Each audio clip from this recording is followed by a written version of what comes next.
Hello everyone, कैसे हैं आप सब। एक बार पुनः से कोचिंग क्लासेस पर स्वागत है। उम्मीद करता हूं आप सब अच्छे होंगे, मस्त होंगे, बेहतर होंगे और आप सभी की पढ़ाई बेहतर चल रही होगी।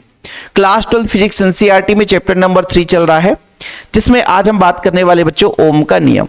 चैप्टर का नाम है विद्युत धारा। ओम का नियम बहुत ही सिंपल है। इस नियम का प्रतिपादन सन 1828 में जॉर्ज साइमन ओम के द्वारा किया गया। मतलब ओम के नियम का प्रतिपादन किसने किया? सन 1828 में जॉर्ज साइमन ओम ने। जैसे बच्चों कोई चालक है, चालक के सिरों के बीच विभवांतर आरोपित कर दे किसी बैटरी के माध्यम से, किसी सेल के माध्यम से। विभवांतर का मतलब विभव में अंतर, विभव में अंतर। तो बच्चों कहीं ना कहीं आवेश का प्रवाह होना शुरू हो जाता है और जिधर आवेश है ना प्रवाहित होगा उसके विपरीत दिशा में इलेक्ट्रॉन चलता है और बच्चों आवेश प्रवाह की दिशा में धारा बहने लग जाती है। तो जो आवेश प्रवाह कितना होगा वही तो धारा है। और ये किस पर निर्भर करेगा कि चालक के सिरों पर कितना विभवांतर लगाया। क्योंकि बच्चों जितना ही विभव का अंतर होगा, विभव का अंतर का मतलब जिसमें ज्यादा आवेश है उसका विभव ज्यादा है, जिसमें कम आवेश है उसका विभव का मान कम है। तो ज्यादा आवेश है वहां पर विभव उच्च विभव, जहां कम आवेश है वहां निम्न विभव। तो उच्च विभव से निम्न विभव की ओर आवेश चलना शुरू हो जाता है, तो धारा भी उसी दिशा में चलते, इलेक्ट्रॉन उसके विपरीत दिशा में चलती है। यदि वास्तविक कारण देखा जाए तो आवेश गति नहीं करता बल्कि इलेक्ट्रॉन गति करता है। जैसे यहां से इलेक्ट्रॉन निकल करके इधर चला गया तो यहां पर पॉजिटिव चार्ज आ गया, तो पता चला पॉजिटिव चार्ज इधर है और इलेक्ट्रॉन इधर जा रहा है, तो पॉजिटिव चार्ज आगे की ओर जाएगा। अगला इलेक्ट्रॉन वहां से उठकर इस पॉजिटिव चार्ज के पास आएगा तो वो कुर्सी खाली होगा, तो प्लस चार्ज इधर जा रहा है, इलेक्ट्रॉन उसके विपरीत दिशा में जा रही है। जैसे हमारे पास एक चालक है बच्चों, चालक में हमने क्या करा कि एक बैटरी जोड़ दिया। बैटरी में पॉजिटिव टर्मिनल, नेगेटिव टर्मिनल। यहां से बच्चों पॉजिटिव है, इसका मतलब ये वाला चालक का सिरा धन हो गया, ये वाला सिरा आपका ऋणात्मक हो गया। अब जहां धन होता बच्चों तो वो सबको पता होना चाहिए, इसका विभव होगा उच्च विभव। थोड़ा मैं एक्स्ट्रा इसलिए लिख रहा हूं ताकि आप लोगों को समझ में आए।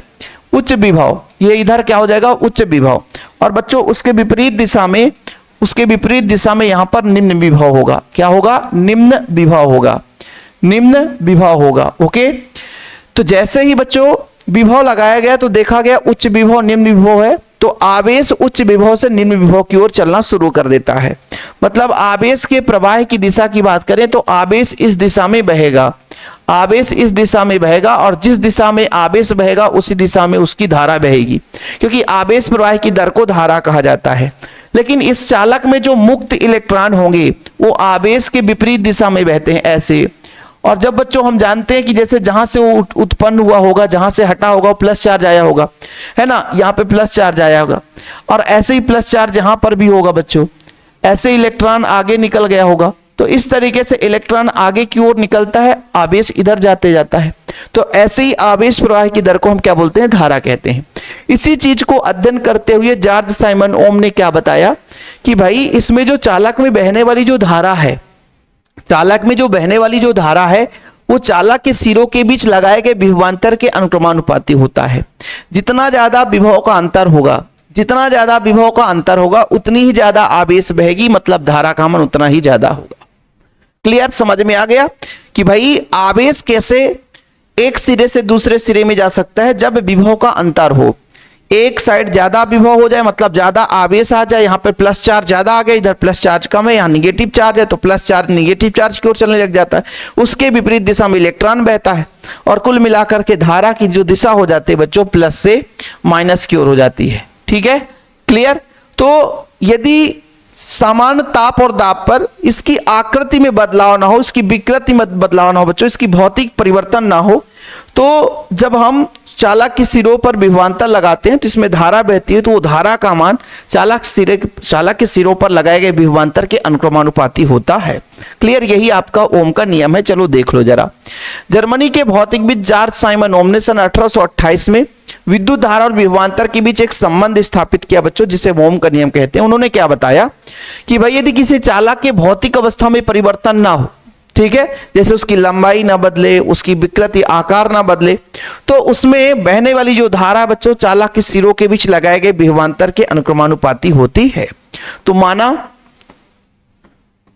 चालक के सिरों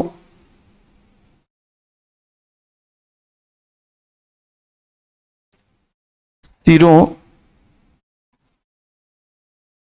के बीच लगाया गया विभवांतर I भी है तथा उसमें बहने वाली धारा I, ठीक है। चालक के सिरों के बीच लगाया गया विभवांतर कितना है बच्चों, है ना, V है, और बहने वाली धारा I है, तब V समानुपाती हो जाएगा I, यानी धारा का मान सीधा सीधा विभवांतर के समानुपाती होगा। समानुपाती हटाते हैं तो एक नियतांक लग जाता है, जहां R क्या है बच्चों, समानुपाती नियतांक है। क्या है, समानुपाती नियतांक है, समानुपातीय नियतांक है जिसे चालक का प्रतिरोध कहते हैं। क्या बोलते हैं बच्चों, जिसे चालक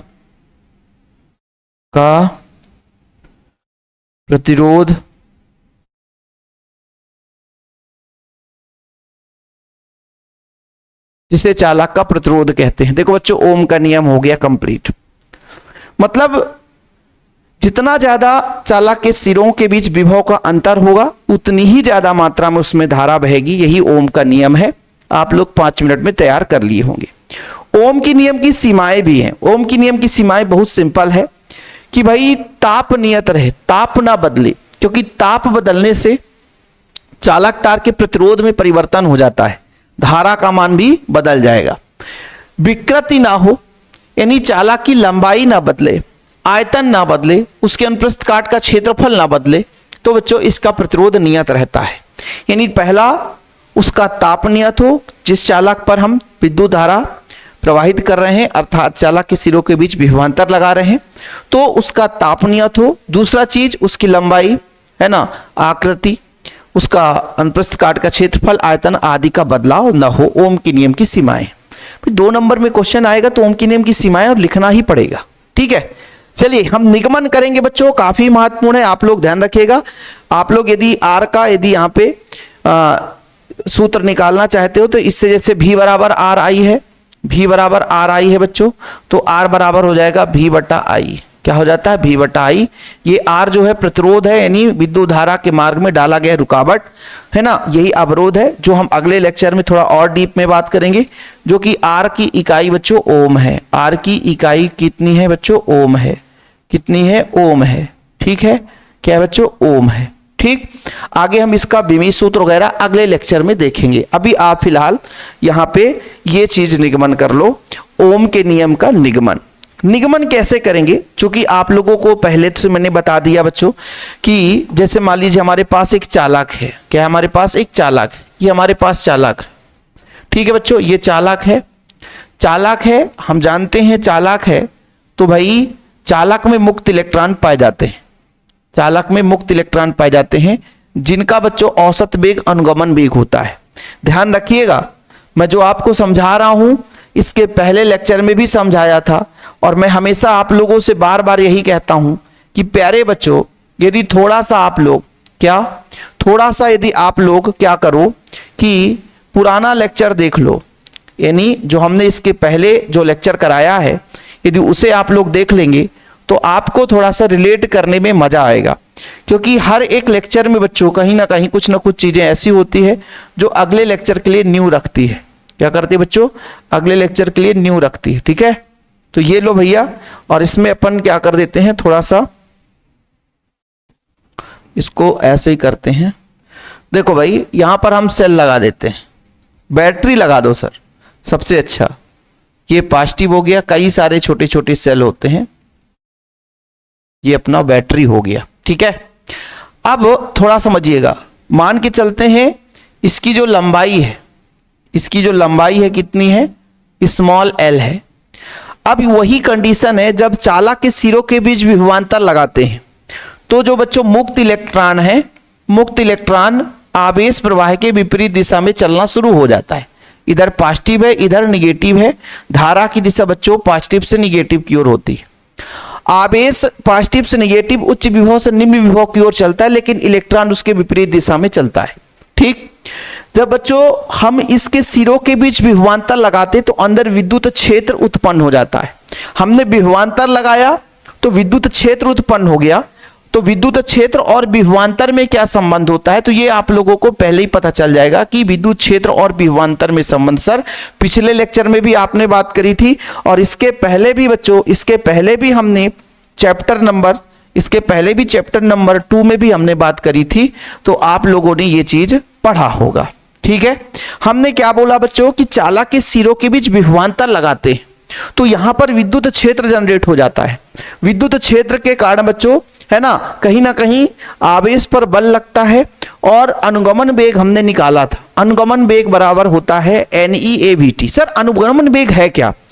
इलेक्ट्रॉन अपना स्थान छोड़ करके आगे की ओर बढ़ते हैं तो उनका जो नियत औसत वेग होता है, जब हम विद्युत क्षेत्र लगाते हैं चालक के सिरों के बीच विभवांतर के कारण विद्युत क्षेत्र जनरेट हुआ। विद्युत क्षेत्र के कारण बल का अनुभव करा। इलेक्ट्रॉन एक निश्चित क्रम में चलना शुरू कर दिया। इलेक्ट्रॉन सब सारे इलेक्ट्रॉन आगे की ओर बढ़ रहे हैं, उन सबका नियत औसत वेग जो निकालते हैं वही उसका अनुगमन वेग कहलाता है। जो नियत औसत वेग होता है बच्चों वही उसका अनुगमन वेग होता है। ठीक है, अपवाह वेग या अनुगमन वेग वही चीज है। यदि मुक्त इलेक्ट्रॉनों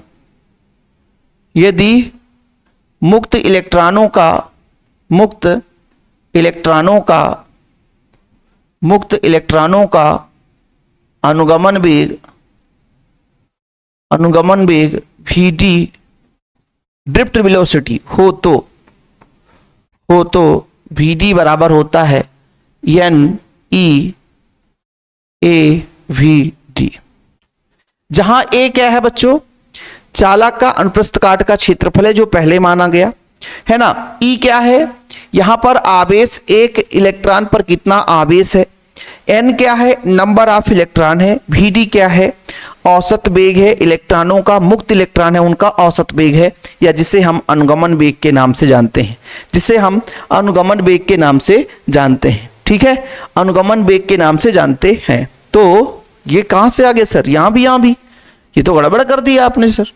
ये संबंध होता है I बराबर होता है सर, I बराबर होता है NeAVD। ये होता है I बराबर, किसके बराबर? I बराबर। ठीक है, चलो ये अपना I बराबर होता है। वह Vd बराबर आप सर अभी तो आपने गलत कर दिया था। ये अनुगमन वेग और धारा में संबंध है। अनुगमन वेग का सूत्र होता है, हमने इसके जस्ट पिछले लेक्चर में कराया था बच्चों, अपना आया था कैपिटल E टाउ अपान स्मॉल m। ये था अनुगमन वेग। ठीक है बच्चा, ये अपना धारा और अनुगमन वेग में संबंध है। I बराबर NeAVD और Vd बराबर इतना। Vd का मान यहां पे रख दो, Vd का मान यहां पर रख दो। I बराबर कितना निकल कर आएगा, तो Vd बराबर I बराबर कितना हो जाएगा बच्चों? यहां पर देखिएगा NeA, फिर Vd का मान कितना हो जाएगा? E कैपिटल E टाउ अपान स्मॉल m। टाउ, जहां टाउ क्या है बच्चों? टाउ विश्रांति काल है। जैसे इलेक्ट्रॉन आगे की ओर बढ़ता है, यहां से एक धन चार्ज है, यहां भी धन चार्ज होगा, आगे भी धन चार्ज होगा। तो दो क्रमागत आवेशों के साथ जैसे धनायन, जैसे इलेक्ट्रॉन आगे चला तो आगे भी तो धनायन होंगे ना, तो जाकर के धनायन टकराएगा। तो दो क्रमागत टक्करों के भी जो लगा समय है वो आपका विश्रांति काल कहलाता है। अब यहां पर जो टाउ है वो बच्चों ऑल ओवर सबके लिए है, पूरा कंप्लीट, पूरे का औसत है बच्चों, पूरे का अपना क्या है? औसत है। इसको आगे चलते हैं। I बराबर कितना निकल कर आया? I बराबर अपने पास NeAVD का E कैपिटल E टाउ अपान स्मॉल m। देखो बच्चों I बराबर अपने पास कितना हो जाएगा? I बराबर कितना हो जाएगा? N है तो N रहने दो, E का स्क्वायर हो जाएगा, फिर A capital E tau upon small m हो जाएगा। ठीक है, अच्छा ये क्लियर। अब E बराबर कितना होता है? V अपान L। ई बराबर, जैसे इसको आप समीकरण 1 दे दो, फिर ई का मान निकाल दो, ई का मान निकाल दो समीकरण 1 से, ई का मान रखेंगे बच्चों, तो अपना आई है तो आई रहने दो, यानी ई स्क्वायर ए है, टाउ है, अपान एम है, ई का मान भी बटा एल हो जाएगा, ई का मान भी बटा एल। तो ई का मान कहां रख दिया, समीकरण 1 से, ई का मान समीकरण 1 से रख दिया बच्चों, कहां से, समीकरण 1 से, ई का मान हमने समीकरण 1 से रख दिया। अब एक काम करो, यदि प्यारे बच्चों इसमें भी को इधर ले आऊं, नीचे ले आऊं, आई बटा भी हो जाएगा, सही है सर। इधर कितना बचेगा, यानी ई स्क्वायर ए टाउ अपान एम एल, ठीक है। अब यदि इसको पक्षांतर कर दूं, उल्टा कर दूं, भी बटा आई, तो कितना हो जाएगा, कितना हो जाएगा, एम एल अपान एन ई स्क्वायर ए टाउ, ए टाउ, एन ई स्क्वायर ए टाउ, एन ई स्क्वायर ए टाउ। अब इसको अपन क्या करेंगे बच्चों, एम एल अपान एन ई स्क्वायर ए टाउ को एक नियतांक के रूप में मानेंगे, और यहीं से हमारा ओम का नियम सिद्ध हो जाएगा, यहीं से हमारा ओम का नियम सिद्ध हो जाएगा, ठीक है। तो यदि चालक का ताप नियत हो, क्या हो, यदि चालक का ताप, यानी तापमान ना बदले बच्चों, यदि चालक का ताप नियत हो, यदि चालक का ताप नियत हो, यदि चालक का ताप नियत हो, तो एम एल अपान यानी इस स्क्वायर ए टाउ का मान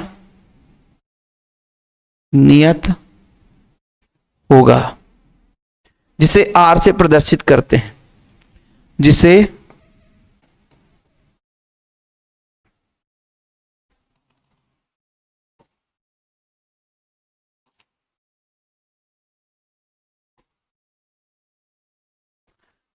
आर से प्रदर्शित करेंगे,